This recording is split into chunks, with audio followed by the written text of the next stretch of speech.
Hello everyone, and welcome to today's analysis. I'm presenting this from the perspective of an independent geopolitical observer, drawing on verified developments and strategic realities as they stand in early March 2026.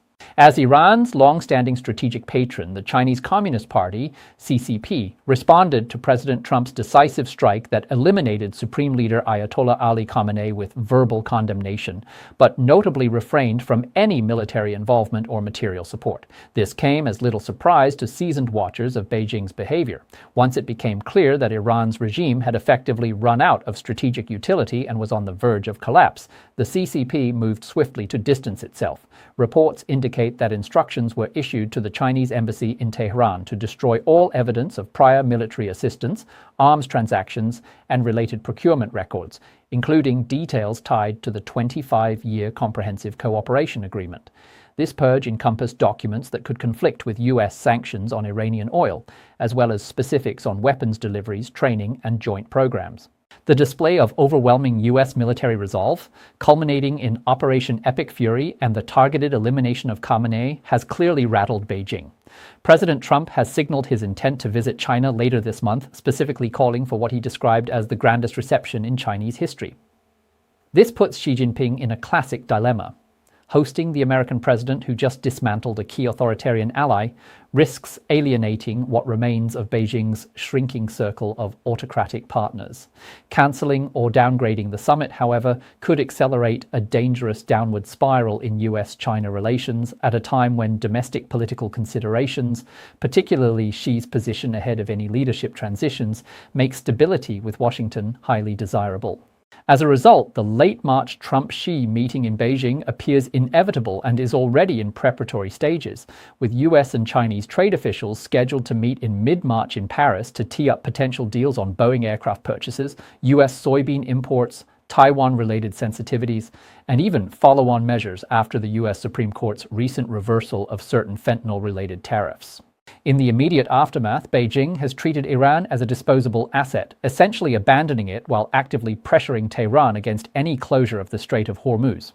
China imports roughly 38% of its seaborne crude through this choke point, and disruptions there would directly threaten its energy lifeline.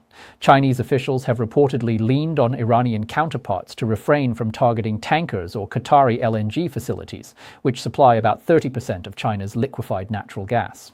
Publicly, Foreign Ministry spokesperson Mao Ning has urged all parties to halt military actions and preserve safe navigation in the strait, framed as a call for de-escalation, but functionally a demand to keep Beijing's oil and gas flows uninterrupted. Xi Jinping's well-known risk-averse nature has only been amplified by these events. The revelation, detailed in outlets like the Financial Times, that Israeli intelligence had long compromised Tehran's traffic surveillance cameras to track movements of Khamenei's protection detail, with critical HUMINT reportedly from the CIA, has hit close to home. China maintains the world's largest surveillance network, with estimates of 750-800 million cameras nationwide by late 2025, roughly 1 per 2 citizens in many urban areas densely concentrated in cities like Chongqing, Beijing, Shanghai, and Shenzhen, many equipped with edge AI for real-time facial and gait recognition. Some analysts and overseas commentators have speculated that Xi, fearing a similar vulnerability, might contemplate orders to dismantle or disable portions of this system in sensitive Beijing districts to reduce personal exposure risks. In broader terms, Beijing has suffered a major setback in the Middle East. Iran was not merely an oil supplier, accounting for roughly 90% of its exports going to China at steep discounts via shadowy tanker fleets, but a structural pillar of CCP strategy, a dependent proxy that diverted US resources through asymmetric actions, e.g. Houthi disruptions in the Red Sea, provided technological footholds, Huawei, ZTE telecom infrastructure, surveillance tech mirroring Xinjiang systems, and helped cultivate influence with Gulf states. By removing this asset, the US has begun dismantling elements of Beijing's regional design, freeing up bandwidth to focus more directly on Indo-Pacific priorities, including Taiwan contingencies.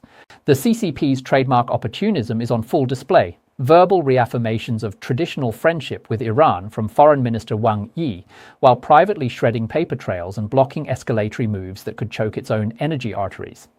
For a regime that prides itself on long-game calculus, this episode underscores a harsh reality.